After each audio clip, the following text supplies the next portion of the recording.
and welcome to this episode of Fantasy for the Ages, the show where father and son sit down and talk about things within the genre of fantasy. I'm the son of that equation, Zach. And I'm the father, Jim, and heck yeah, it's good to get together and talk about some fun fantasy / sci-fi / stuff. Indeed. Thanks for joining us today. Before we get too deep into that, how are you doing, Dad? There he goes, jumping in before I could get there. I like to try. I'm doing great. It's been a really long work week. I put it out on our Discord, and I think probably on Twitter too, that, man, I've been so busy lately. I couldn't interact with people as much as I enjoy. But, you know, that's how it goes sometimes. Life happens.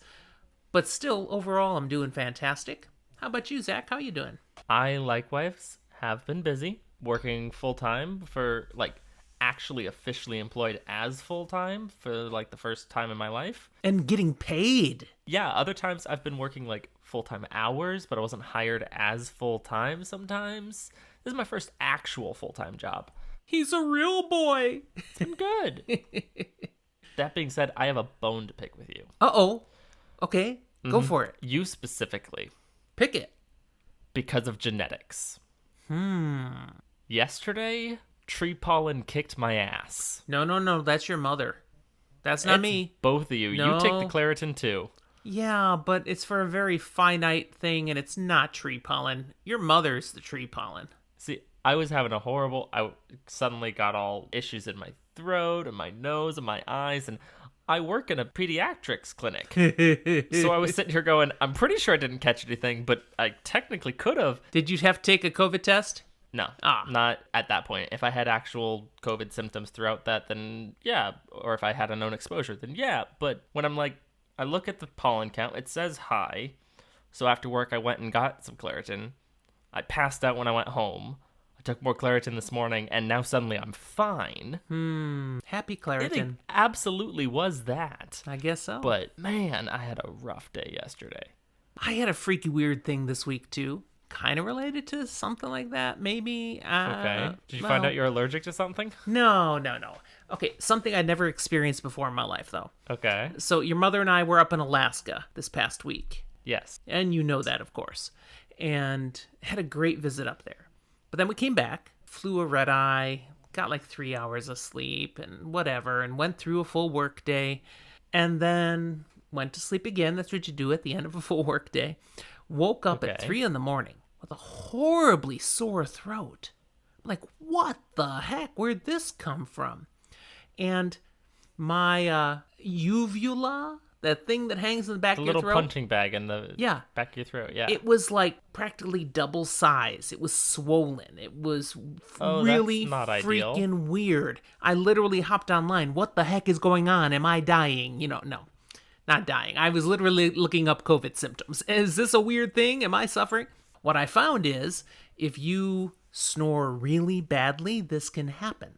I think I had a really bad case of snoring. I woke up flat on my back, and I probably woke myself up snoring, and had totally beaten that thing up. You quite literally used it as a punching bag. Literally. Because over the course of the day, it slowly got better, and by the next day, I was completely fine. But weird. I'm like, no, I don't want that to happen again, man. No, never again, please. So, there you go. So now that we're through our riveting medical content on today's episode, on to something a little more medicinal. You want to know what I'm drinking? Yeah, what are you drinking? I am drinking an electric watermelon. Look at that thing. It looks fun. It's got a greenish yellow on top and then an orangish on the bottom. It's more reddish, really. If you look, see? Your camera quality, I just go with what I see.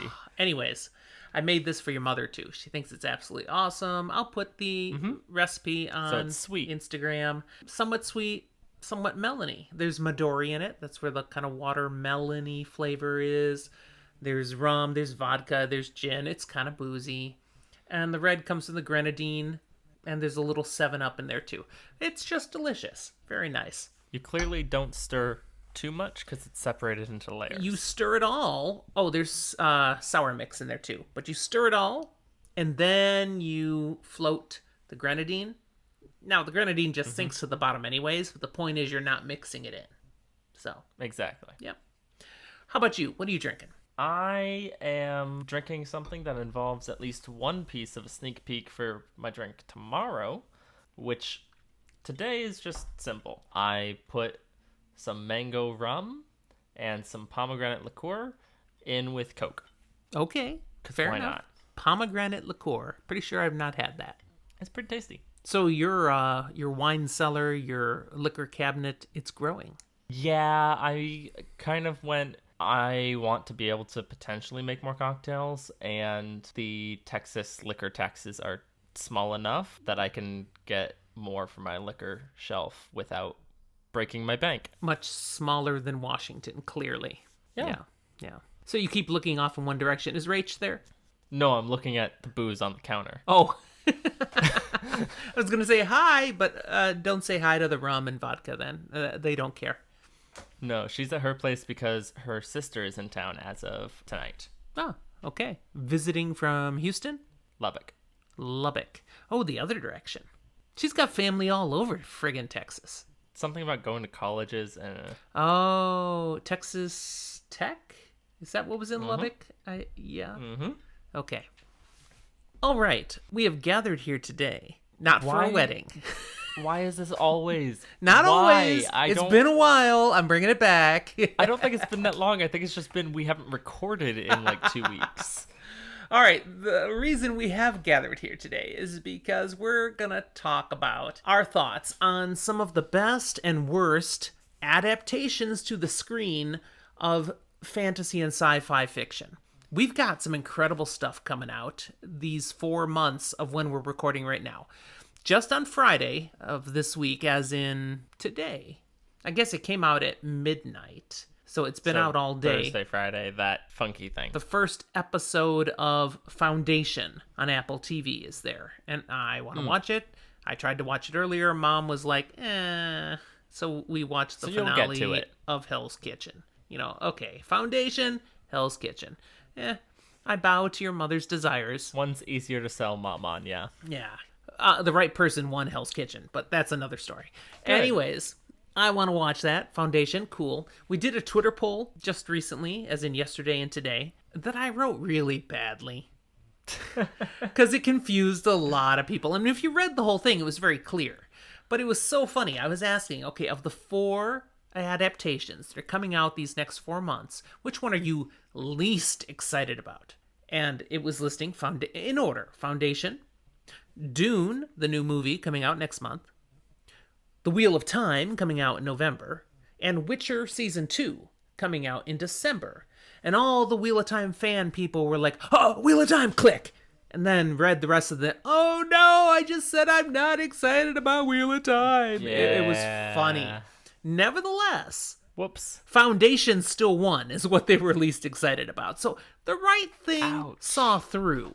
I mean, Foundation is probably the least known of those things because it's the oldest. It's hard sci-fi. It's good. I enjoyed reading. I've read the whole series, and I'm going to watch it. But the point of the poll was these are all fantastic. Fiction, whether sci-fi or fantasy. And we're hoping the adaptations will be great.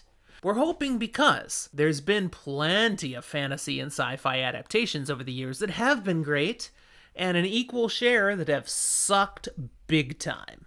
Yeah, there have been a lot that honestly are nothing short of disappointment. And that's what we're here to talk about today, aren't we? Indeed. Both the best and the worst, or at least some of the ones that come to mind. Yeah. We in no way are going to talk about everything and anything. We also are going to talk about adaptations to TV or movies, not exclusively one or the other. Mm-hmm. Absolutely. So, there's no rhyme or reason to this. We're just going to jump in. We've made a list of a whole bunch of them that, hey, these are cool, and these are... So let's talk about them. And I want to get one out of the way right away. Definitely one of the game-changing shows of recent times was Game of Thrones. I see what you did there. Game-changing, Game of Thrones. Yeah. But converting A Song of Ice and Fire to the screen was... wow, I mean, that was of scope that had not been done yet to the TV. The closest thing you can get to it was Lord of the Rings to the movie theaters. Now you got Game of Thrones to the TV, and we can be very thankful we've having a whole episode on it, of course. But Game of Thrones was one of the best until it wasn't. I would venture to say it is definitely one of the best adaptations that we have seen. However, they ran out of material. Eventually it stopped being an adaptation and instead a prediction. And of course there were flaws even within the adaptation section, but it was still great. And then it tried no longer adapting. Now, George R.R. Martin never finishes this stuff. The show was kind of like a test run, and he was paying attention. Okay, what did people like? Which parts did they really hate? Okay, I'm going to finish my books, taking note of that. Yeah. And unfortunately, if he ever finishes it, I won't discover what happens. That's what you've said. You're on the record for it. Now, I will say the production quality remained very strong for Game of Thrones. This was a well-done production. Just the storyline fell short. And when you have an epic story, even one that is written, books all the way to the end, it's hard to nail the landing. We have plenty of them that your expectations get so huge as fans. It's hard to be pleased entirely. But this one didn't please. Now, I will say, when we talk about some of the best adaptations of sci-fi, fantasy, whatever, we would be remiss not to mention, and we already even have said it offhandedly, The Lord of the Rings. Specifically, the initial Peter Jackson trilogy movies, Fellowship of the Ring, The Two Towers, and The Return of the King. For me, I have to also throw in the extended editions of each, because that's what I grew up watching. That's the only real edition at all. Yeah. I had someone recently say you need to watch the extended for the first and the second, but then the theatrical for the third. I don't know that I agree with them. I disagree. But I also can't tell you what's not in the theatrical that is in the extended, because I only really know the extended in my brain. For me, I could watch 9 straight hours of The Lord of the Rings, or I could watch 12 straight hours of The Lord of the Rings. Why would I stop at 9? It's that simple. It's not a entirely true adaptation. As we've talked about in the past, they cut things out, they changed a few things, but they were still very true to the primary focus of the story. And that made it incredibly enjoyable. And again, the production quality was top notch. And that last note, they had a dedication to doing it well. Yes. Before we go negative, because we're going to jump back and forth on our positives and negatives, but there's one more I do want to give a shout out for that has just, it kind of blew me away with how good it was and how true it was to the novel it came from. And that's The Martian, one of the more recent sci-fi novels. And the movie adaptation, so this is not a trilogy, it's not a TV series, it's just a standalone movie on a book by Andy Weir, and it's spectacular. The science is actually pretty true to form, and the suspense balanced with the humor, balanced with the tension. I mean, the whole thing is fantastic. I really enjoyed that adaptation. I remember when the movie came out, there was talk about it, and then the book, and then I remember this big kerfuffle over oh, the science isn't good. That kind of soil doesn't exist on Mars. And then a month later, NASA discovered a certain phosphorus within the soil that allowed that. And it was it was just predictive fiction. It's fine. He was right. And just picture being abandoned, stuck in this Martian climate, this little habitat that's been created for you that was never designed to sustain life for an extended period of time, and knowing that your life is partially dependent on your poop and pulling it off. Amazing. And what really comes down to at the end, for me, it was a good movie. I enjoyed it. Yeah. And that has worth, that has value. So let me talk about one that I wanted to enjoy, but I couldn't. Okay. There were parts I could, but the word bloated comes to mind, and that is The Hobbit. The fact that Peter Jackson took this simple, beautiful, elegant novel and bloated it into 3 frickin' movies that had so much fluff, so much added, And if you look for this stuff online, you'll see some people who absolutely love it. And they'll say, oh, he stayed so true to Tolkien's themes and ideas. And I'm like, garbage. No, he just packed this with extra stuff to sell money. To sell money. That doesn't make sense. To make money selling movies. I feel like he lost touch with the elegance and the cleanness of the novel by just packing it with extra stuff. A love story between the dwarf and the elf, and, come on, too much. So what do you think? What was nice to see in The Lord of the Rings, where editing and taking things out allowed a almost streamline to the most important pieces of the story, and you could focus and get more in depth on character moments, was done inversely with The Hobbit. And you ended up with a more go around slapstick, lighthearted adventure, which, I mean, in and of itself is fine. There's nothing explicitly wrong with doing that, especially when you consider The Hobbit is meant to be more of a children's story. Loosely, yeah. However, it being one of my favorite books for a long time, I found myself disappointed. Yeah. There were scenes here and there that I loved. I would love to cut bits and pieces from the 3 movies and make it one. But I mean, the entire last movie comes from a section in the book that's about 2 pages because in the book, Bilbo gets knocked out, wakes up, and is told, yeah, that happened. It's all over. Yeah, exactly. And there's a weird simplicity that is comedic in and of itself. That, sure, it was epic to show all these things and all that, but just imagine how nice that would have been to have a whole adventure that we saw build up to something, and then it doesn't. 100%. But you're still satisfied with it. Yep. So, man, you want to get some people's goat, all you have to say about The Hobbit is Radagast. And they're done. They're like, ugh. Now, Radagast was a character, my memory says, in the Lord of the Rings trilogy. He's referenced. I don't think he was an active character. I'd have to go back and look. But he was referenced. He's a real character, the Brown Wizard. It was a thing, but I don't think he ever appeared in The Hobbit. That was just something they drew in from the Lord of the Rings trilogy that, hey, we can stick this in. This will be cool. And I'm like, no, it wasn't cool. Stop. Speaking of, that wasn't cool. Okay. I'm excited about the Dune movie coming out, and partly because means we have to mention that the previous one that's sucked. It. The previous one was a big disappointment. Now, it had Sting.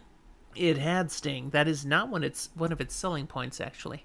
Yeah, but it's the thing that I most remember. That's how sad the movie was. Also, the really bad glowing blue eyes. It did have some quality actors. Jean-Luc Picard. Okay, that's not his real name. No, he's a knight, Sir Patrick Stewart. Yes, but he was in that well before Star Trek. He was a primary character. No, a primary secondary character. Can I say that? He was one of the important secondary characters.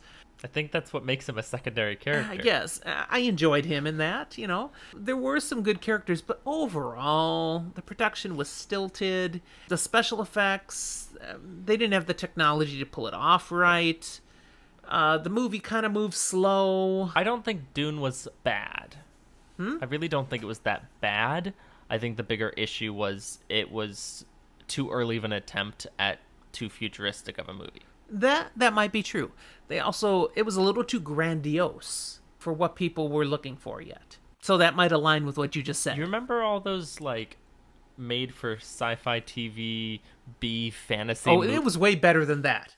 It was way better than those that. B fantasy movies where it's really bad CGI dragon and slightly wooden acting, but it's still you watch it and you enjoy it, but you're also this would never really go to the theaters and stuff. I have to admit, when I watched Dune originally, I did not think of it as a bad movie. Not at all. I enjoyed it, but it hasn't aged well. As it's gone along, I felt more and more like, oh man, that was kind of cheesy. I need better. So I'm excited we have a new movie. Being young, I just got to see that it hadn't aged well. But it had Sting. Indeed. Now, we have something on the list that I want to ask you about. All right. Because you have it both in the good and the bad. Ah, okay. And I want to know why you have specifically the parts that you do in the bad of this. All right. And it's that in the good, you have most of the Harry Potter series. But in the bad, we have Harry Potter and the Prisoner of Azkaban. Why that one and why only that one? Well, I was tempted to put a couple more in there, but this was the one that jumped out as the bad one. Because this is where we got the first change of director. And he said, nah, they don't need to wear robes. And for me, that glaring, jarring change from what the books did really irritated me. I felt the whole...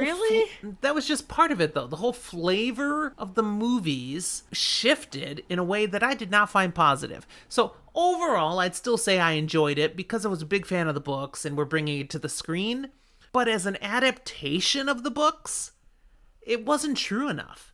It diverged more because the director tried to make it relevant, more real. Stop it! Stick to the books, people! You say that, but like 4 cut out the whole house elf plot.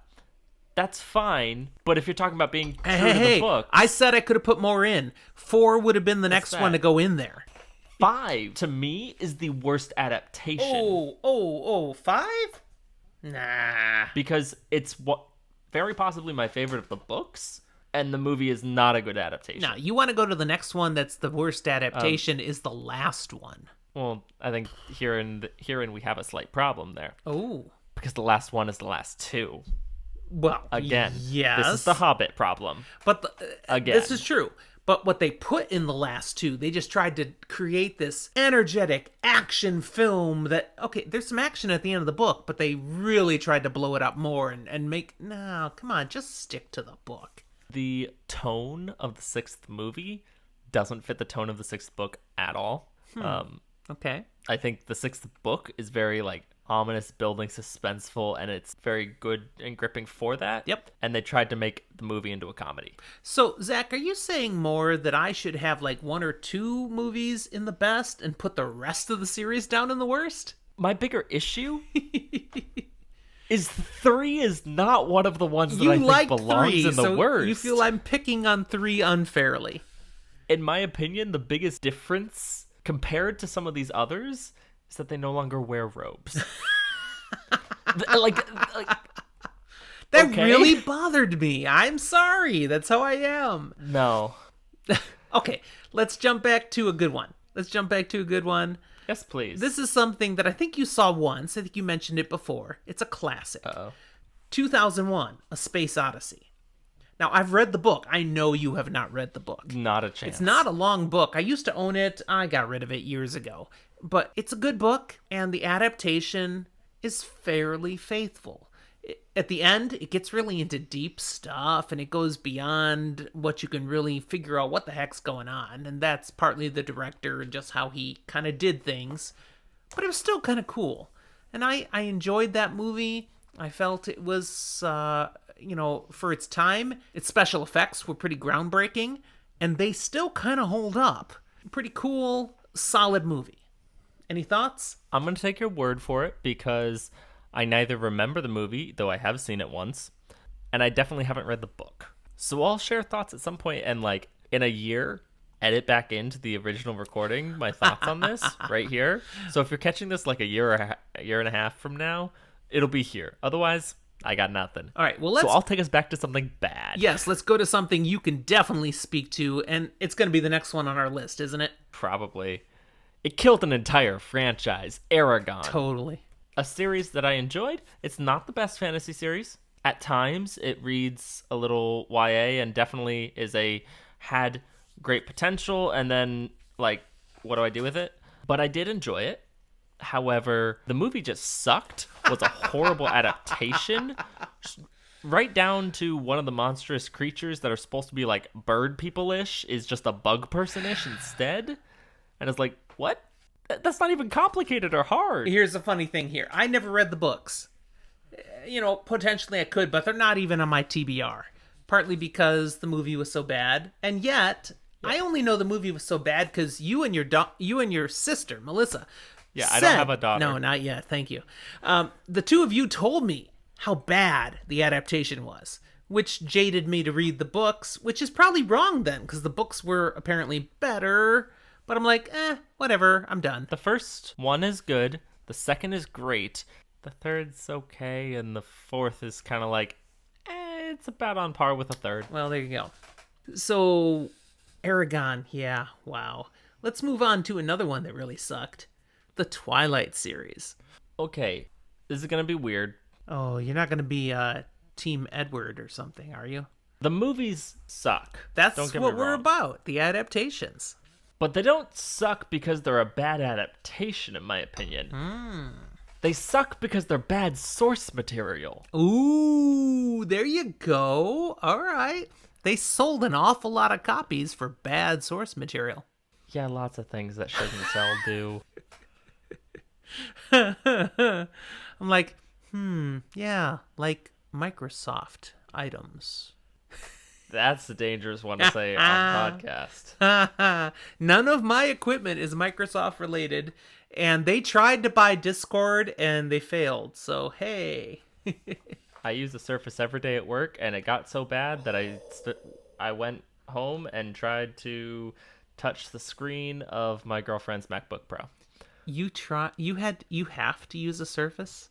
I'm sorry. I get to. It works well, especially for what I'm doing. Oh. Are they converting you? Are you going to start liking like Twilight next?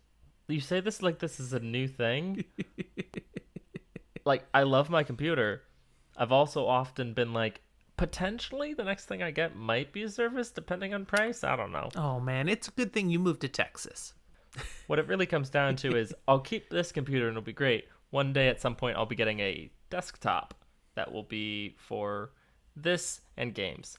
But that's off topic. So Twilight. We can agree Twilight sucks. Yeah, one of the worst adaptations because it was one of the worst source materials of the bunch. All right. And that's the thing. I don't think it's a bad adaptation that much. Yeah, that's fair. Okay. It's true to the sucky material. All right. So if we're talking strictly adaptations, I mean, it's not that bad. It's just really bad. All right. Jumping back to the best. Here's one that's kind of a hot take for some people. I love this, and I've read both the book and the movie. Yeah, the movie's not entirely true to the book, but it's still, both are really good, and it's The Shining. Okay, based on Stephen King. Which, as I understand, very good. Good book, good movie. Yes. I don't understand how you don't have the same, like, Harry Potter Prisoner of Azkaban problem with this one, though, because it is different. It does different things. It is a mildly different take. So I don't know, is it just like you like the movie and so it ends up in your best adaptations, or... I mean, it's got Jack Nicholson in it. But, okay. It does not make a good movie. Okay. Perhaps where I can go with it is simply that when the third Harry Potter movie came out, it was just another of the Harry Potter movies, and it wasn't right. Compared to the first two, what I liked, what I enjoyed with those, it was wrong. It was off now a little bit. Whereas The Shining, standalone movie, it's not part of a series. It was different from the book, but it's a classic. It's an epic of a movie. It was directed so well. It was directed so incredibly that the director himself maybe went too far with some aspects, and you can look and you can find it, that the lead actress was scarred by the way the director treated her to create what we see on the screen. So there's some real issues with it, but it created something amazing in film. Well, that's not what I feel about the third Harry Potter movie, that's for sure. I do think it's a good adaptation, personally. I just don't understand your criteria for picking good and bad. This stuff is all about fans and subjectivity. We'll acknowledge that for sure. All right. What do you want to go to? I want to go to a bad one. Okay. Because it's going to be a bad one and a worse one. Ooh. Percy Jackson and the Olympians, The Lightning Thief. So you don't have an issue with me putting that on the bad list? Bad adaptation. Horribly wrong. No, it does so much wrong in so many ways. It's the only book I've read in the series. It's the only one. And yet, Percy Jackson and the Sea of Monsters, the next one, was worse. Is both a better movie, but a worse adaptation. And worse.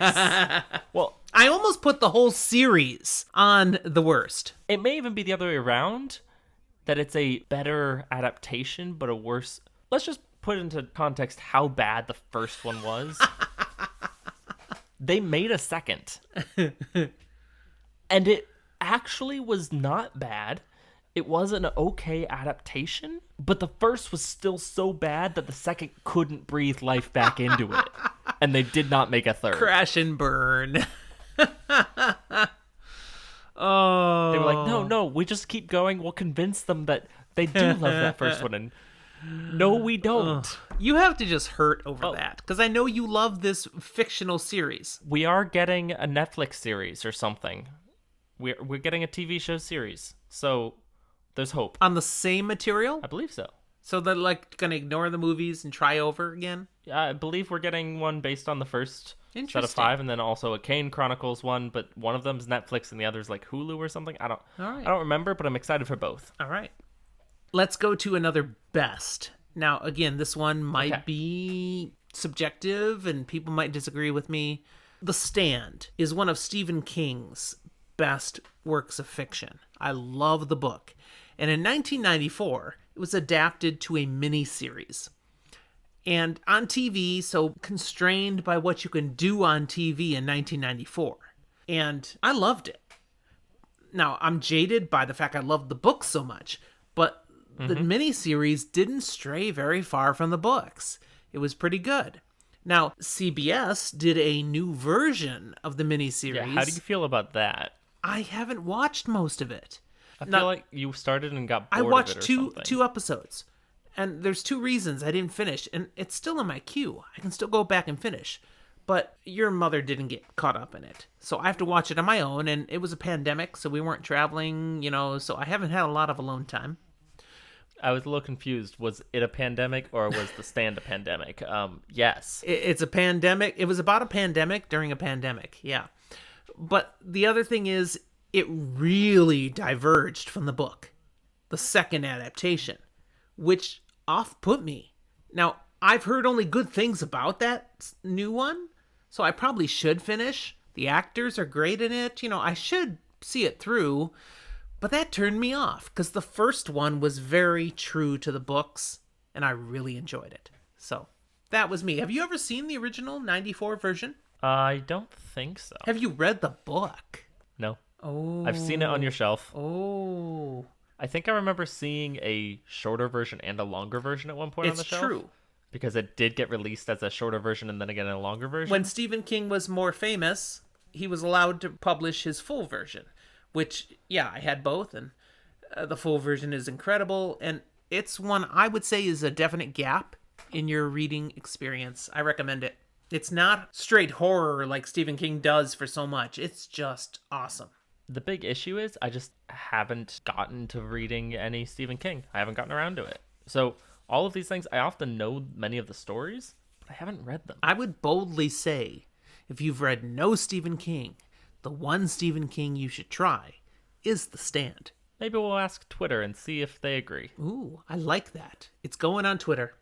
Done. Well, not done, till I actually do it. Other things that I have read, yes, but are great adaptations, we've so far gotten 1 season of Netflix's The Witcher. The 2nd season coming out in a couple months. And I think that is a great adaptation. It's doing a great job, especially with what I have read of the Witcher series.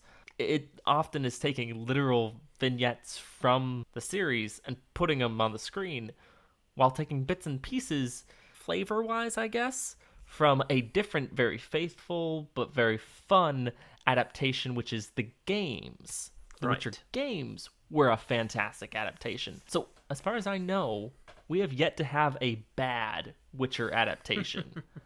I have no context. And that's unheard of, but I'll take it. I have no context to add value to this conversation other than to say I watched season 1 of The Witcher and I loved it. So, bring on season 2. Looking forward to it. So, jumping back into the bad side of things. Oh, no. A book that's written specifically for kids that I've enjoyed, and it's the first in a series. I believe there's 4 books in the set. A Wrinkle in Time by Madeleine L'Engle. There was a 2018 version that bombed in the theaters, and rightfully so. Wow, it strayed so badly. I couldn't tell if it was a bad adaptation or if I just didn't enjoy the movie very much because I watched like 20 minutes and I don't think I ever finished it. It was a bad adaptation. I can't say if it was a bad movie because I was so jarred by how bad the adaptation was. From what I remember seeing, there was great acting in it. That's about all I can remember. Many people did not agree.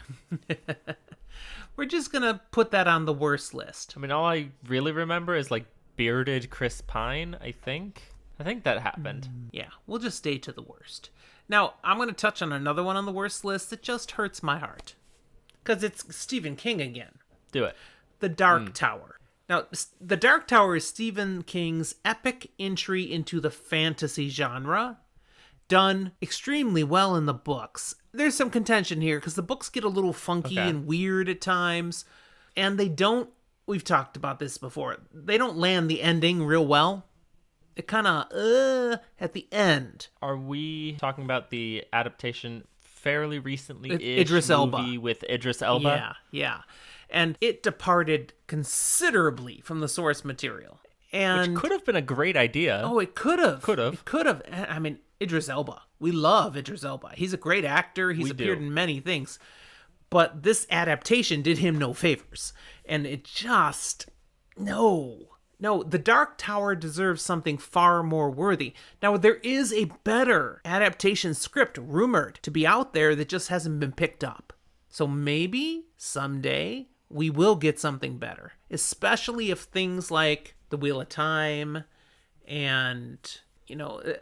all these other things, Foundation, if these kind of things take off, maybe The Dark Tower will get another shot. It may have its day, it's just not today. Yeah, that's sad.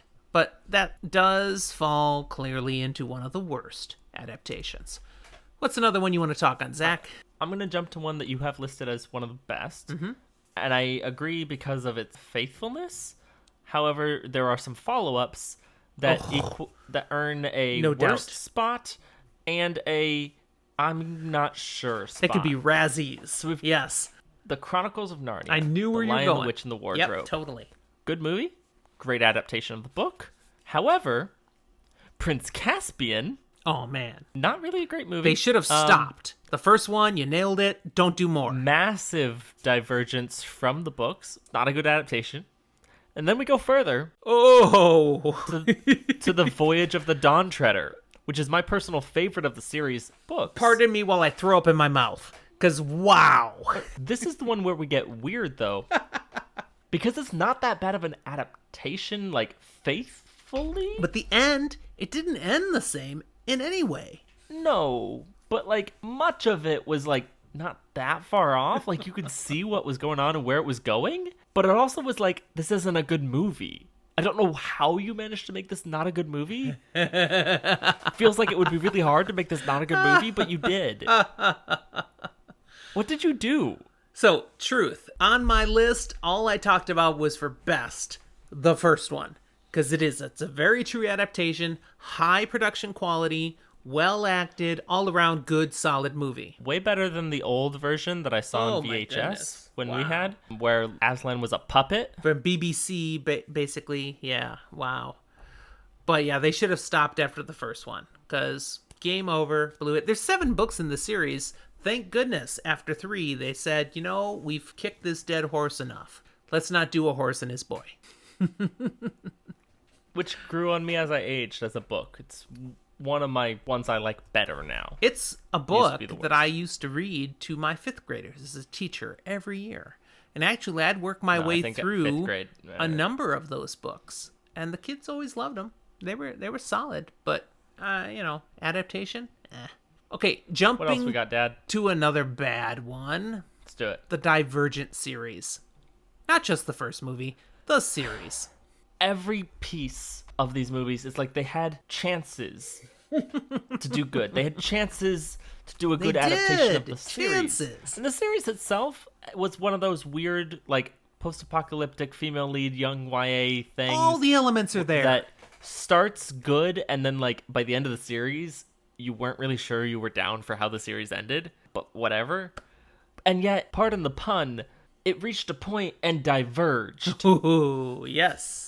And in my brain, the point that we reach is, spoiler alert if you haven't seen the movie, when go in, raid in the main building, and we throw a knife through someone's hand, pinning them there, and kind of like get the main bad guy within the first movie kind of thing. And I'm like, what? Okay, but you didn't resolve the issue still now, and now you are going to go do the next movies? I'm confused. Yeah. Okay. This is one that, nope, sorry. You strayed. Not good. Go away. Granted, the books, I only really enjoyed the first one in that series. The other two, eh. All right, now I want to talk about a set. One where there's actually multiple books in this series, but there's 2 key movies. And the first one, wow, awesome. Kind of fancy, top-level, elegant. And the other tried to do the same in a new way and totally bombed. And that's Anne Rice, Interview with a Vampire. Okay, the first one, Interview with a Vampire. It's the first one in a series of multiple books. And wow, it had some great acting. It had some amazing...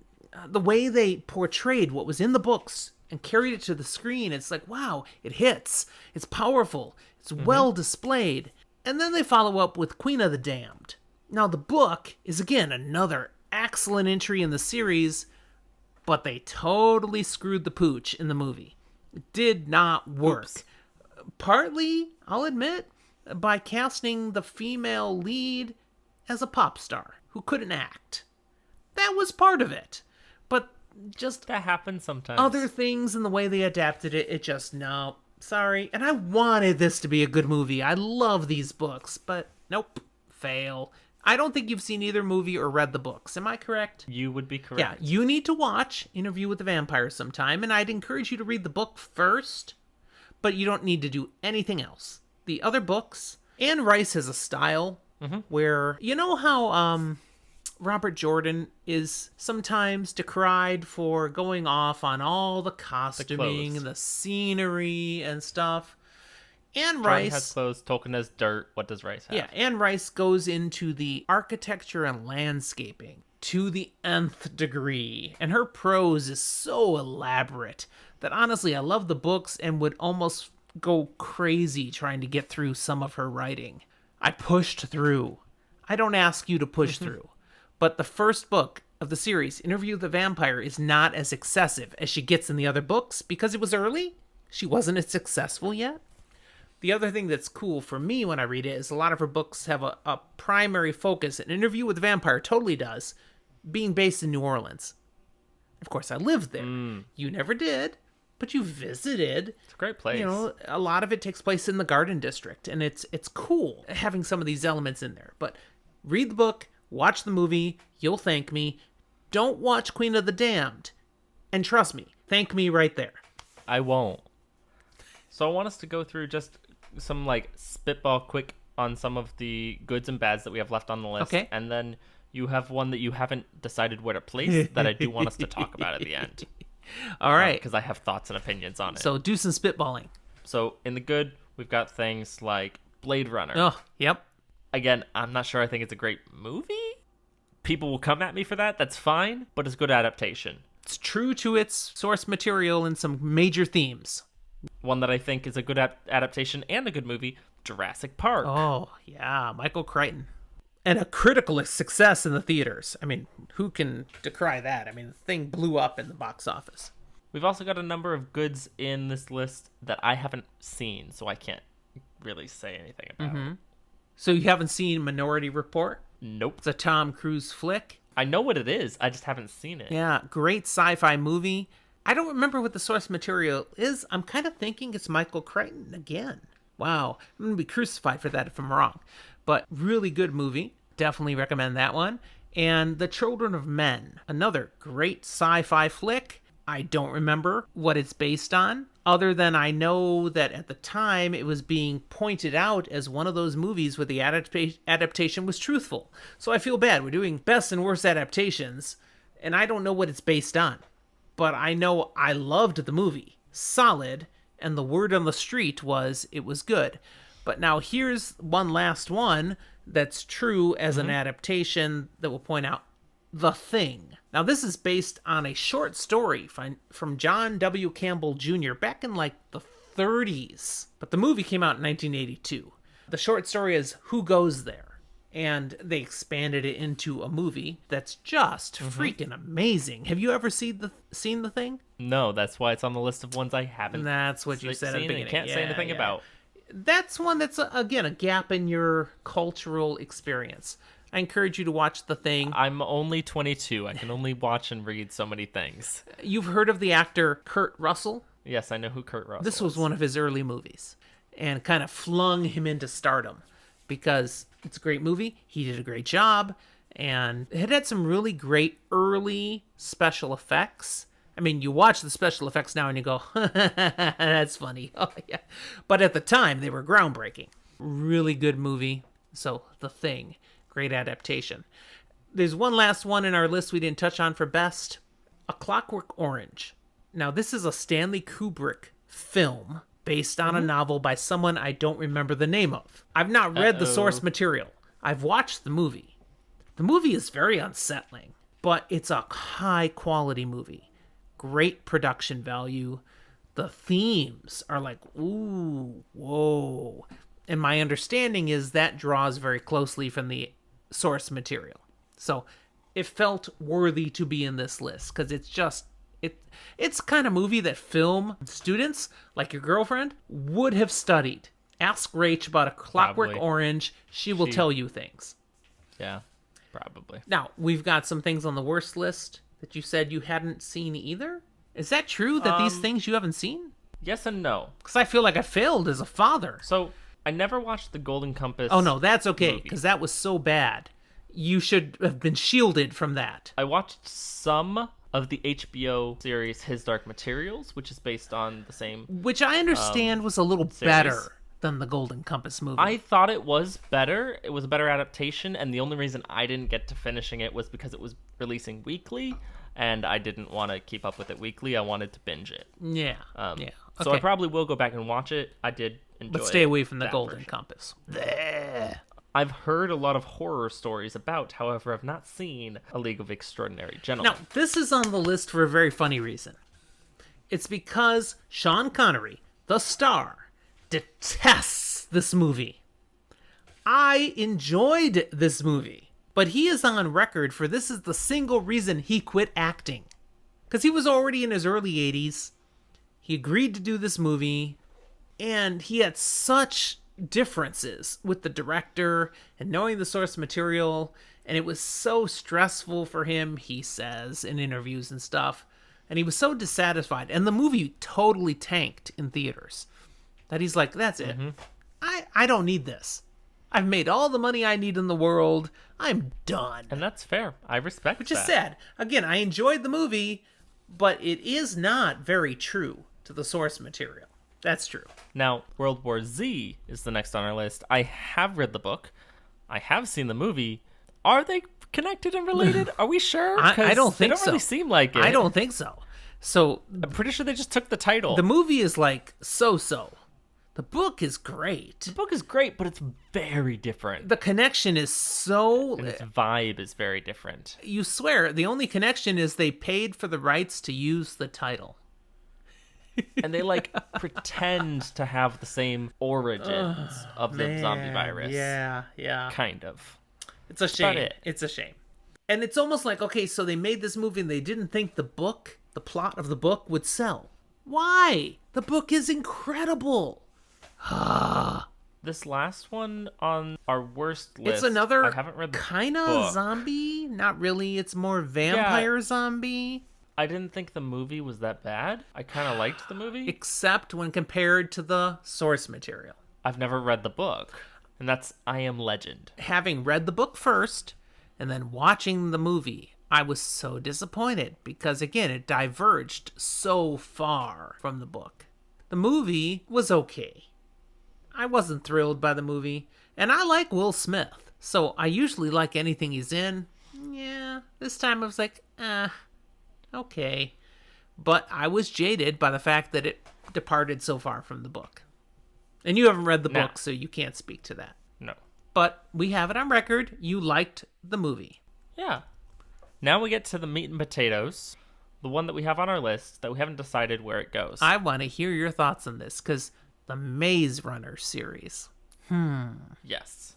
I think, for the most part, the first book movie is a pretty good adaptation. And a pretty good movie. It's pretty faithful. It's pretty good. We're good. Okay. The second book, still pretty good. Oh, okay. The second movie, I'm not a huge fan of. And it is not a good adaptation. It is so far. Why do you think they did that? Why did they do that? Because I think they were going on the same kind of like fight the system tropey thing that was being successful with movies like The Hunger Games and Divergent, and they were like, let's do it too. But those movies failed in the same way. Exactly. Rather than sticking to kind of what had been done in the books that made it different and good. However, what blows my mind is that because of what they set up in the second movie, the third movie is nothing like the book. However, it's a good movie. On its own merits. I liked it. Okay. So I like the first, I like the third, I don't like the second. But the third isn't a good adaptation either, because it's not really connected anymore. It's a different story, but like, whatever, I guess. It's fine. Fair enough. Yeah. I was sad at moments when I was supposed to be sad, so like, whatever, it's fine, I guess. So let's wrap this up and just pointing out, when people make an adaptation, they really don't care that much about the books. They might say they do, but they don't. What they care about is what's going to sell. It's all about the money. What are people going to want to watch and go watch again and again and again? And sometimes that is what's in the books. Or if it's coming to TV, what's going to attract viewers for the Nielsen ratings and to get higher commercials? Which is hilarious, because I never watch commercials anymore. Sometimes it's the material. Sometimes it's throwing in action or something trendy. And sometimes it's boobs. Oh, you're talking about Game of Thrones again. Gotcha, yeah. Yes. So, but at the end of the day, we get a lot of good adaptations and a lot of bad adaptations. But at least they're still making them. And what we're always hoping for is make a good movie. Make a good TV show. Make it something we will be entertained by and appreciate. Sometimes they succeed, and again, as we've said before, sometimes they fail to hit the landing. And we've touched on some of those. You will never, ever be able to please everyone, especially some fans who really love their source material. We would prefer they please at least 80%, though. When they kind of hit, like, maybe they please 25%, yeah, you suck. Sorry, you suck. So that's kind of what our lists are talking about. The saving grace is that at the end of the day, if you diverge from the book, if you make fans mad, but you at least do make a good movie, we can only be so mad. That's right. If you do all that and it's also bad. As we look at the adaptations we are looking at in the very near future, and one in the most recent past, because Foundation debuted today, we are hoping that these coming adaptations, Foundation, Dune, Wheel of Time, and The Witcher Season 2, we're cheering for you. We're hoping they're amazing. We want to be entertained, but we also want you to be somewhat true. And when you diverge, when you diverge, we want it to be still true to the story. Still something where we will say, we see what you did there. I can respect that. I get it. I'm cool with that. That's all we ask. You don't have to get it 100% the same, but be faithful. I think that's fair. We just want everything and then more. So it's not that much. That's all. That's all we ask. So we would love to hear from you listening to this episode. What do you think? Do you agree with the things we say are some of the best or the worst? Do you totally disagree? I mean, if you're one of those people that's an Aragon fanboy, where are you? We haven't heard from you at all yet, anywhere. But, if you differ in your opinions on these things, let us know. Shoot us an email at fantasyfortheages@gmail.com. How else might they share their thoughts, Zach?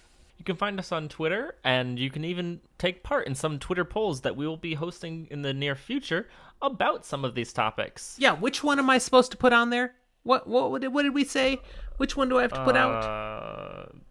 Re-listen. I have to listen to our own episode? I don't remember. Keep going. But Twitter, as well as Facebook and Instagram being where you will find also our drink recipes, as well as other fun little nuggets here and there. You can also join the conversation on our Discord server. The invite link can be found in the episode notes of this episode or in any of our other episodes. Come join the conversation with us and other listeners. It's a great fun time. And if you're really digging being part of listening to our content, you can support us in a couple of cool ways. One is become a patron.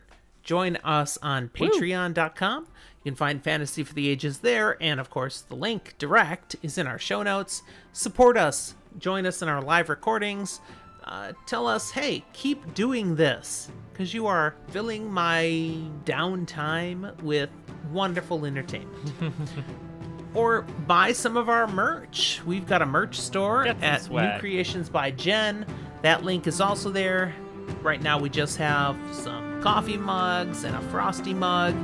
They're great products, and you can get our logo right on there and just kind of listen and drink at the same time. So those are available for you, and be glad if you get one of those and take a pic, send it to us. We'll put it on our Instagram and our Discord and show, hey, you have our mugs, you're awesome. I don't have anything else then for today. How about you, Zach? I got nothing. All right then. Thanks for being with us, and we'll talk to you next time.